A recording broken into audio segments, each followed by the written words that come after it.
up, guys? It's Daniel Warfield from Ragmasters. Neil's not here, which makes me very sad. But we have some guests, which makes me very happy. Let's bring them on. This is Jason and John from Arize. What's up, guys? How's it going? Thanks for having us, Daniel. Yeah, it's my pleasure. So I guess let's get into it. I'm curious, who are you guys and what is Arize? Yeah, so Arize is one of the leaders in observability and evaluation. We have some of the top, I would say, some of the top AI teams in the world, kind of using our software that goes from, Instacart, Spotify, Uber, Bookings, Priceline, to teams like InBev and Pepsi. So those teams use our software to basically develop and debug the LLM applications that they're building. They use them to observe them when they put them in production, and they use them to really debug and improve those, really make them enterprise quality, evaluate them, debug, improve as you put them into the real world. So we have both an open source solution, Phoenix, which is quite popular, one of the most popular, I would say, eval and observability open source libraries out there, and then the main Arize platform. Gotcha. I was looking through it. Is Phoenix like a light version of Arize, or are they like different objectives? Yeah, no, it's designed to be really the spot you start as really an LLM developer. So we wanted to build software that more people use. I mean, I'm an engineer, CS. I use open source every day, and wanted to just give to the community and build something that really allows people to develop and debug their applications without going and purchasing a SaaS platform, without actually having to get through like security if you're in an enterprise. So just having open source kind of help you start. So it's designed to be a bit smaller, in terms of like maybe it's for a single team, or it's designed for really that earlier stage currently. But yeah. So and where Arize as a platform probably does. It's been living in the world of production for quite a while. So there are two solutions, and Phoenix is I would definitely, if you're starting and building and developing and trying to really develop, whether it's agents or retrieval, Phoenix is kind of the place to start your debugging journey. Gotcha. So correct me if I'm wrong. It's QA, it's testing, it's tracking, it's tracing, it's making sure things are working. Yeah, and I think what's interesting is I would say the LLM application space versus say the software space, you have a lot tighter tie-in to traces and testing than you do in say traditional software.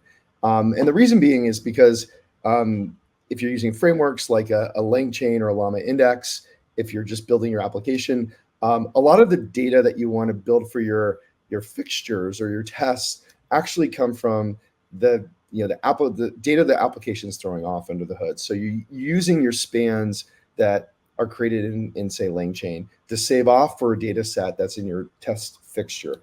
So there's a really tight tie-in between replaying prompts on data that might be production data, saving that data off to data sets for fixtures. So I think a lot of the platforms and solutions like ourselves are converging on a kind of similar pattern, which is you need tracing to capture the data, to even do the testing. You need data sets and experiments to do those tests. You need playgrounds to really replay prompts on data. Yeah, I think that makes sense. It's interesting. You said a lot of the platforms are converging.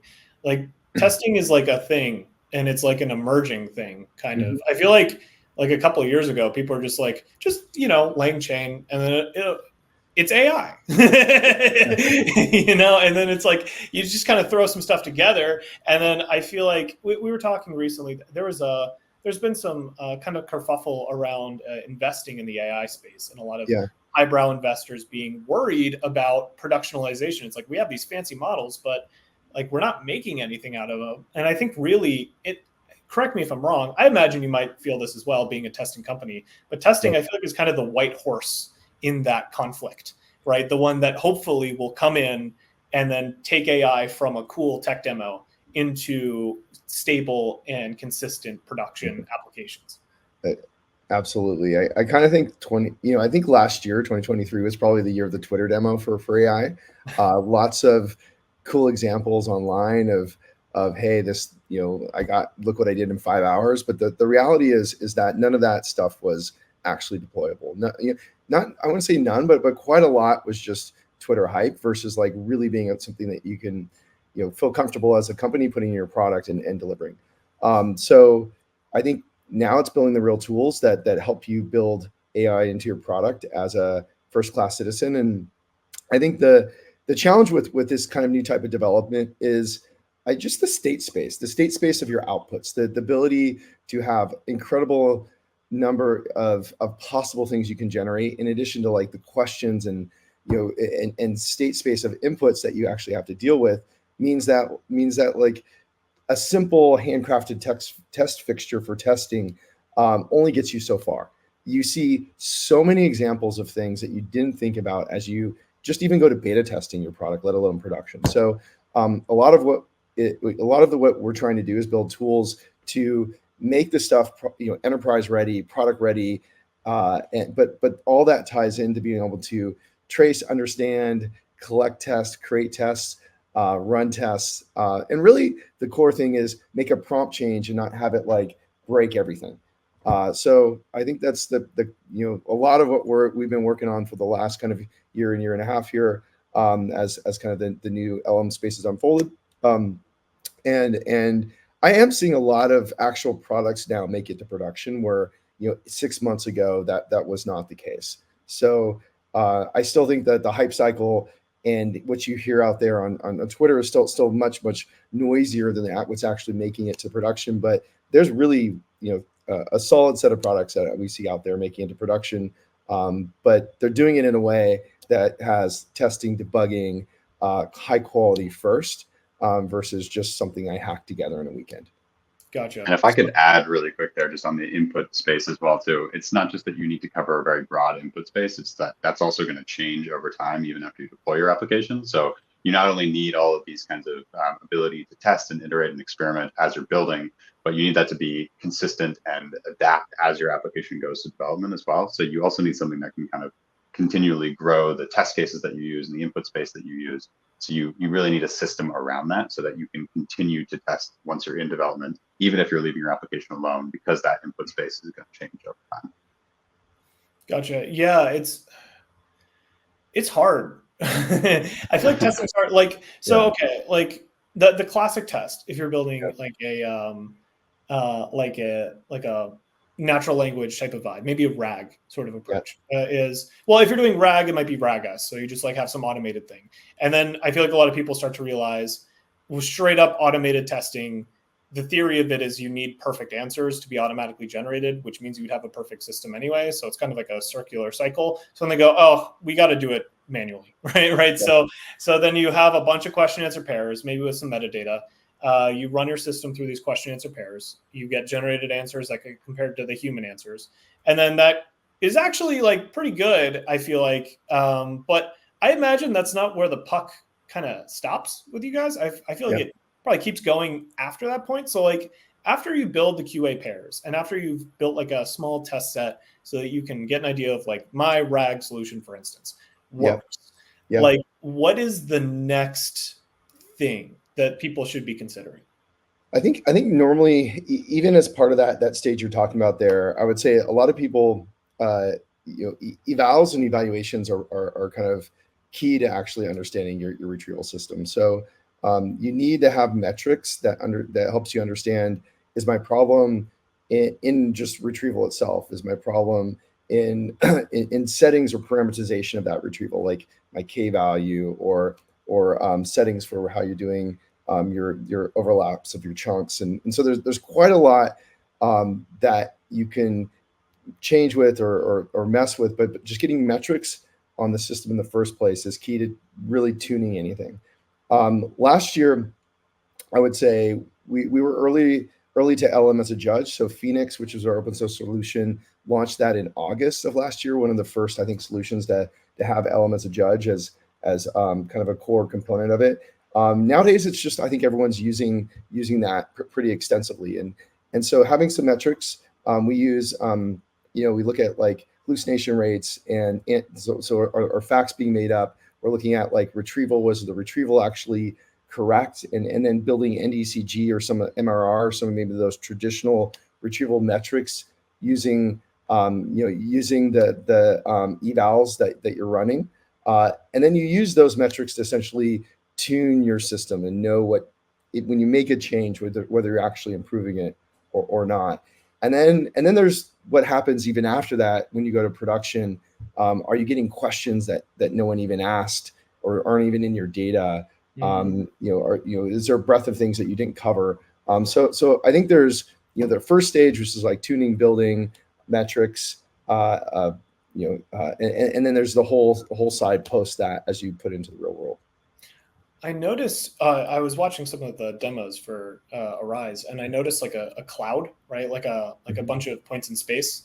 Was that like maybe a Tisney breakdown of like a point space for questions, and then where like how close in space are people's questions from your test set, so you can get an idea if you're getting drift? Is that like kind of the general approach? It is. So you've got like a baseline of metrics that maybe gives you an overall number, but for debugging systems that are based upon retrieval or embeddings themselves, having some ability to visualize and understand that space to understand where your questions are relative to your corpus of chunks. So what it does is it captures, as you're running, say, a link chain or Llama index, captures those embeddings as they flow through the system, helps you understand the retrieval. Was it retrieved? Are those questions in pockets or areas that you don't have chunks or don't have even answers for?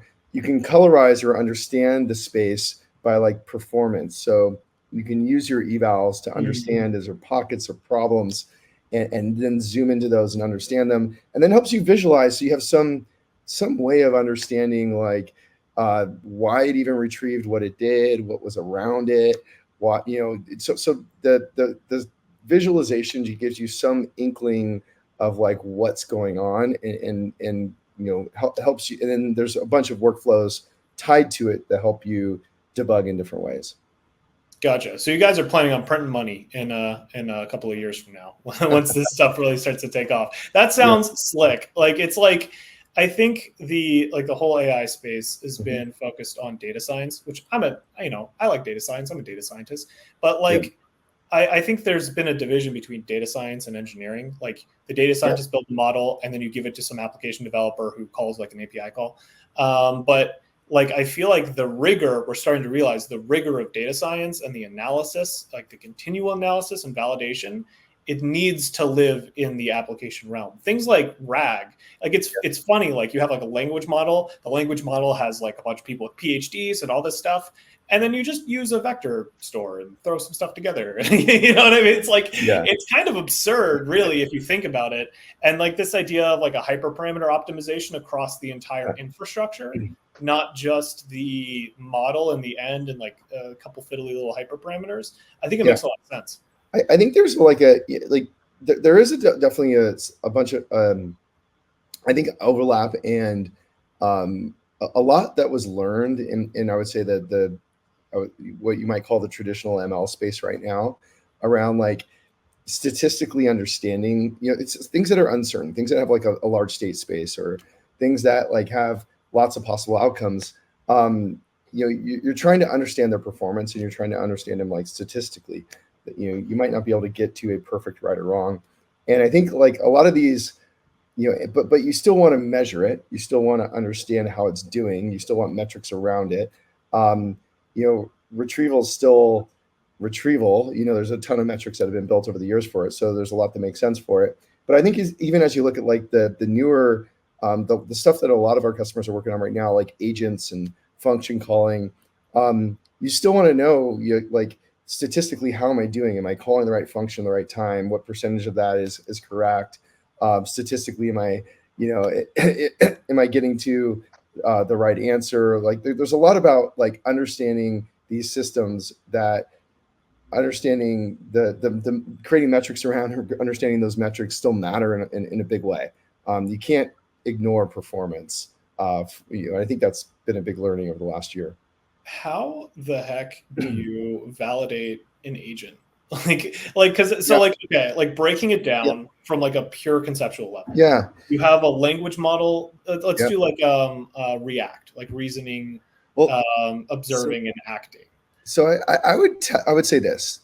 Last year, so I'm gonna give you like a hot take, but like last year was the year of React for agents, which kind of didn't work, if I'm honest with you. Like the LLMs and where they were planning wise, people would throw, I'm going to have this React loop and just go have it do something. And I think most of us who actually tried to get it to work realized we're just nowhere near it. This year, what you're seeing is a year of more guardrail, like I wouldn't say guardrails because that's another term in the industry, but more rails on what these agents do. So you've got frameworks like LangGraph, workflows from Llama Index, which is really new. It just came out. There's others like Crew AI, but these frameworks give you much more. It's almost like a state machine plus LLM type of control, and they're much more directed in how you move from one action to the next. So the world of React, I think, is I'm not hearing that at all right now. I'm hearing people using these new frameworks. And then the question's like, okay, so for frameworks which are really much more controlled in this state, I move here, or it's on this event, I do this. The understanding of like performance, did I take the right action based upon the data that came in?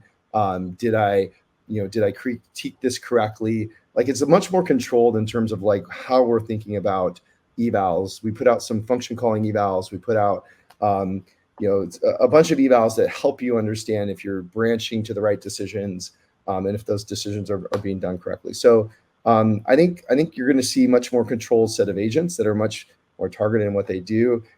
A little bit more state machine plus agents kind of overlaying, but maybe making them much more useful than they were last year. Gotcha. Yeah, I wrote a while ago. I guess I maybe should have made a startup about it. I made an article called Agents as Directed Graphs, like 2 years ago. So maybe I should have cashed out on that one.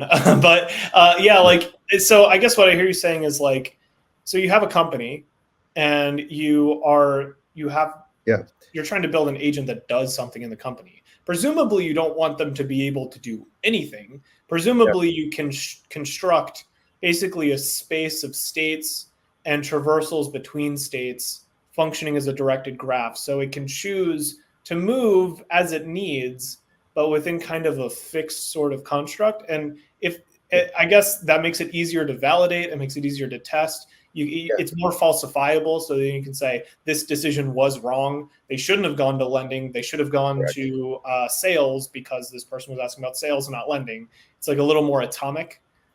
I think that's the case. John, do you have any?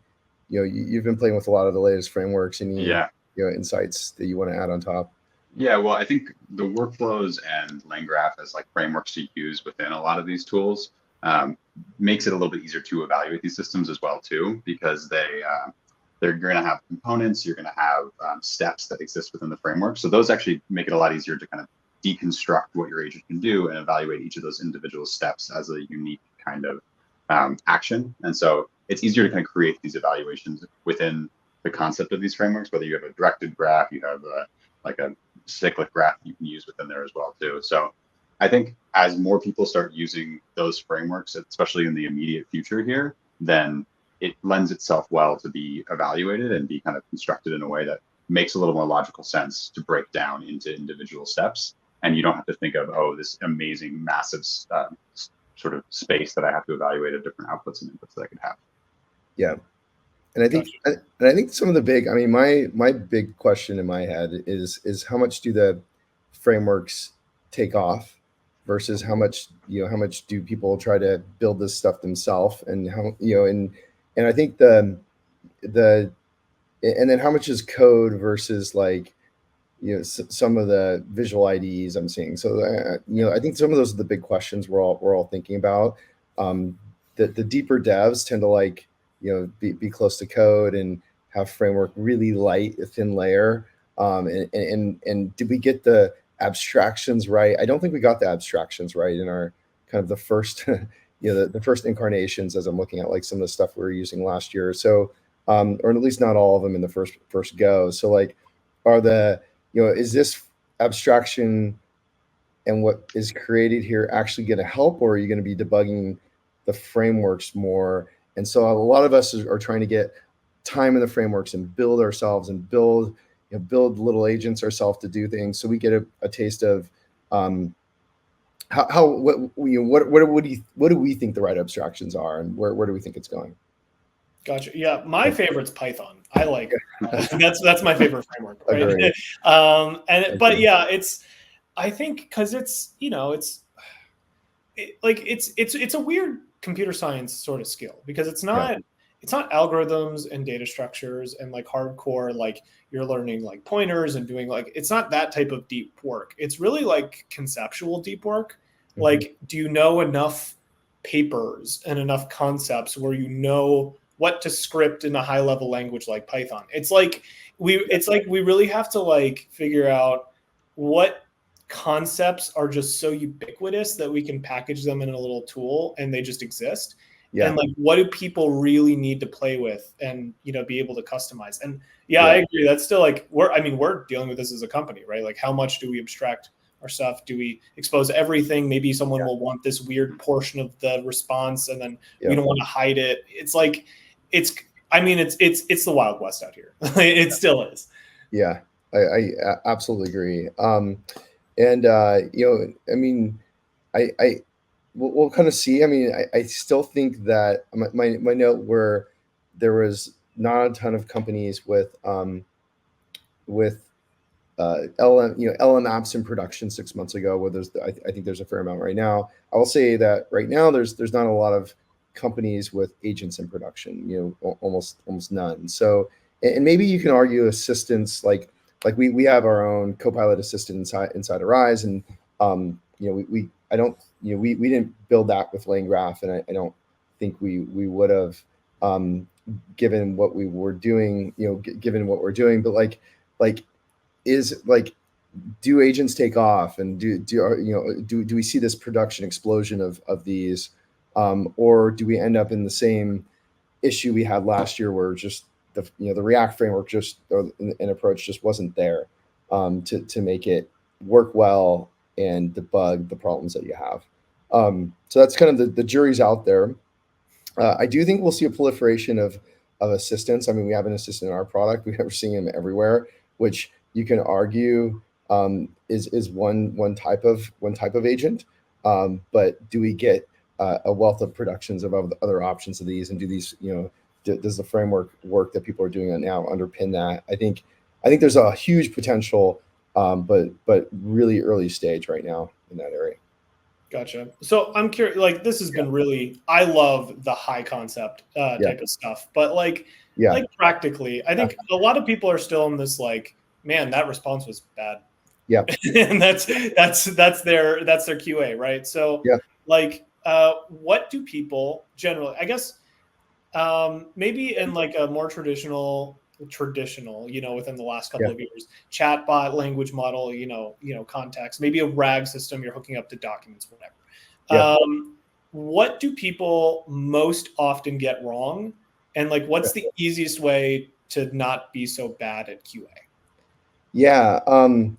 I think, I could share a screen of just what debugging looks like if you want, or I could talk to it. We have 6 minutes left. I think we've got 6 minutes. I think we can. We've had a lot of concepts. I think we can take a half second. Everyone grab a drink. Yeah. Everyone chill. All right. So give me 1 sec. I think it's just better to show you what does debugging look like. Can you see my screen? Yeah. Okay. So this is kind of a Arize has docs.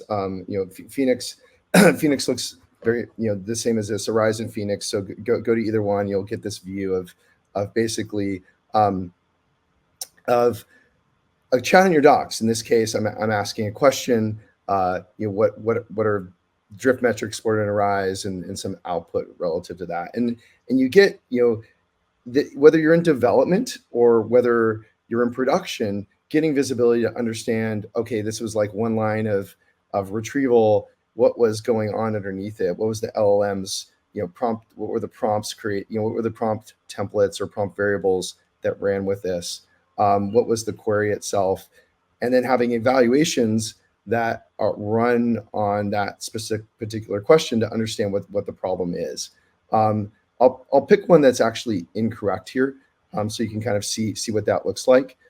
In this case, I've got some evaluations that are running on this particular query, and in kind of indicating there's facts made up. There's some question, question wasn't answered correctly. And in this case, it's kind of the reference text does not provide specific instructions or steps on how to use the SDK. So it's kind of like answering a bunch of steps around a question of how to use the SDK. But none of that was in the actual retrieved documents themselves. So a lot of what you want to do is, first off, how do you know it's not in the retrieval? Yeah, so we have the chunks themselves. So typically what you're doing, so I would say the number one thing you want to do is first capture the data. And you can use Phoenix, there's other, you can use Arize, there's other platforms out there, but like you got to get this visibility first, even in development. So an eval that runs across the full suite here typically takes in the question, typically takes in the output, typically will take in the chunks returned to give you a full view of whether it was answered, kind of whether it just made up facts from the chunks. So first off, you want to get the data in a view that like you can actually run stuff on, but then you can run evaluations on the data. And then sometimes you ask like, well, what do you want? What do you do to fix? Well, sometimes you just want to replay. So you want like playground views that have your template, your data. Maybe you want to make an edit to this, or you want to replay it on the fly. But having the ability to pull your data back into a template, run it on previous data sets. We even have AI integrated, so like you can optimize your template, make up less facts or something. Like there's things you can do to optimize your templates, or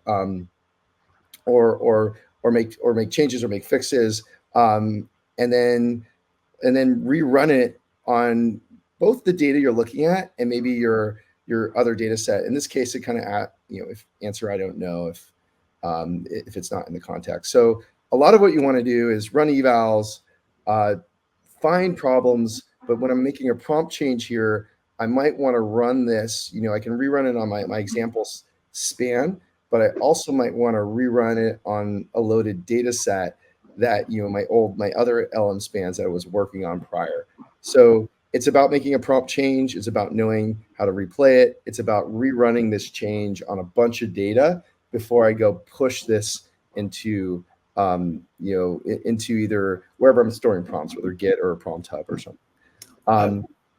What I hear, so what I'm kind of picking up is if you have this question answer sort of set approach, you're doing pretty well. What a lot of people don't have figured out, myself included, is actually being able to like do it in a timely manner. I've done, I looked at a bunch of documents. I had a table where I manually typed in questions and answers, and then I would like load it up in Python, run some data through, and then I'm like manually scrubbing through this table and my context in a cell. So then I open having it's not the type of thing you can really like sell a company on, but it's the type of thing that you need to like that you'll pay a lot of money for. Like if you actually know what you're doing, just being able to like do stuff. Agree. And some of the stuff, like even getting those evals, like we have automated evals that will run on your data as it's ingested. So evals are just prompt templates that help augment your data with like analysis. But you can drop, you just have evals come in on your data as you're running them. You can run them in code. We have offline evals. So for us, it's really about getting the data in a spot where you can even discern what the problems are, build evaluations on top of them, and then replay and debug and iterate. That's kind of the core workflows that I see most teams doing. So, and if I could add really quick to that as well too, one of the other big things is you can do a lot of this while you're building your application from the beginning. You don't have to kind of build MVP and then go into the sort of testing phase after you've launched. So one of the other big things is just do this from the start, especially with like some of the evals that we were showing there. You can run those without a sort of existing set of ground truth data. You can run that using LLM as a judge techniques or other techniques. So just starting the testing kind of process early so that you bake that into how you develop your application is another way to kind of ensure that really you end up with something that performs well over time. And thus we converge, right? The test first software has now come to AI, and it's about time. Guys, this has been a blast. Awesome. I really appreciate it. And actually, we'll be having a conversation because I'm excited to talk to you guys more about it myself. Awesome. So if you guys want to check out Arize, any of the viewers, feel free. Please check out Arize Phoenix, the open source solution. You can start today. It's an awesome piece of software. Awesome. Cool. Well, thank you guys so much for joining. My name is Daniel Warfield. This has been Ragmasters. And thank you guys so much. Thanks, Daniel, for having us.